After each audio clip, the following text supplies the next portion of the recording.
तमीम भाई, Mumbra bypass Rashid compound underpass पर 25 मई को दुर्घटना हुई थी। पहले एक व्यक्ति की मौत हुई, फिर दूसरे व्यक्ति की अस्पताल के दौरान मौत हुई, मगर अभी तक उस दुर्घटना स्थल को वैसे के वैसे एमएमआरडीए ने छोड़ा है, एसएमसी कंपनी ने छोड़ा है और आपकी पार्टी की तरफ से उस पर कड़ा आंदोलन करने की चेतावनी भी दी गई थी। उसको भी कोई घास नहीं डाली है एमएमआरडीए ने और कंपनी ने। तो अब अगला कदम क्या रहेगा आपका एनसीपी शरद पवार गुट का? जिस बाईपास को आप बाईपास कहते हैं उसे शमीम खान खूनी बाईपास कहता है, और इस खूनी बाईपास ने अब तक सैकड़ों लोगों की जान ले ली है। बहुत सारे ऐसे भी हादसे हुए हैं इस हादसे के पहले कि कंटेनर जा रहा है, बाइक आई, घुस गई, वो 2 बच्चे मर गए। सुरक्षा दीवार, बैरिकेडिंग वाल नहीं थी।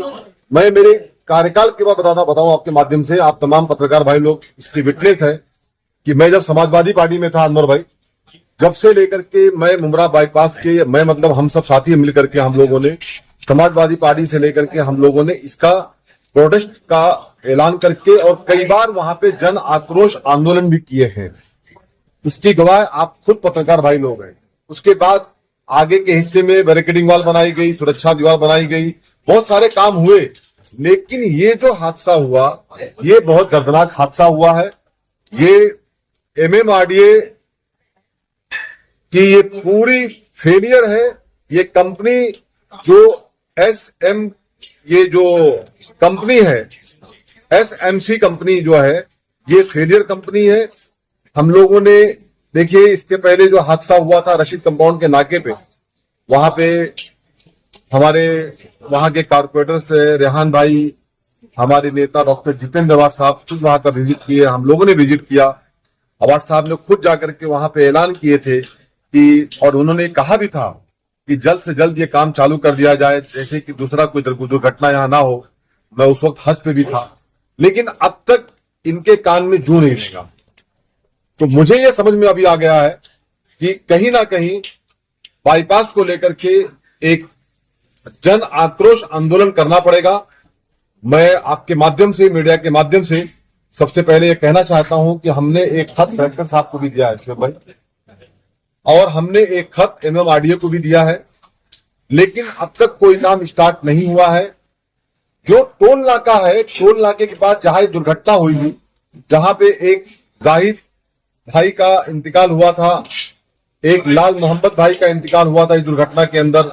अल्लाह का एहसान है कि वो जब गाड़ी नीचे आई थी तो वहां पे आवाम और नहीं थी, नहीं तो शायद सैकड़ों लोगों की जान रफीक भाई वहां चली गई होती। लेकिन अल्लाह का एहसान है कि लोग बच गए। आगे कोई दुर्घटना ना हो, इसके लिए मैं आपके माध्यम से सबसे पहले कलेक्टर साहब से, हमारे जो थाना जिला के कलेक्टर साहब हैं, उसके बाद एमएमआरडीए से और एसएमसी कंपनी से ये मांग करता हूं कि आप लोग अगर आज मंडे है, ट्यूसडे, वेडनेसडे तक उस पे वर्क कुछ स्टार्ट नहीं किया या हम लोग को समझ में नहीं आया, तो थर्सडे को हम लोग जो बाईपास का जो रास्ता जाता है नासिक और गुजरात को निकलता है, उस रास्ते को रोकेंगे। वहां पे हम लोग जन आक्रोश आंदोलन करेंगे। डॉक्टर जितेंद्र अवाड साहब, सैयद अली असरफ भाई साहब, शानू भाई, रेहान भाई, इन सब के नेतृत्व में इनके मिलकर के हम लोग वहां पे प्रोटेस्ट करेंगे। और अगर वहां पे किसी बात का कोई नुकसान होता है, कोई किसी को आने जाने में लेट सवेर होता है, तो उसकी जिम्मेदार ये एमएमआरडीए होगी। मैं आपके माध्यम से यही कहना चाहता हूं कि शहर के लोग मुमरा कौसा, बल्कि रशीद कंपाउंड ही नहीं, मैं मुमरा की आवाम से ये अपील करता हूं, आए हम लोग मिल करके थर्सडे को 18 जुलाई को मुमरा बाईपास पे हम लोग टोल नाके पे इकट्ठा हो और वहां पे आकर के हम लोग रास्ते को बंद करें और वहां पे जन आक्रोश आंदोलन करें। ये मैं अपने शहर के लोगों से और रशीद कंपाउंड के लोगों से, खास करके वहां के जो मुकामी नगर सेवक हैं, मैं उनसे, उन तमाम लोगों से, पार्टी कोई भी हो, लेकिन ये मसला हम सब का है।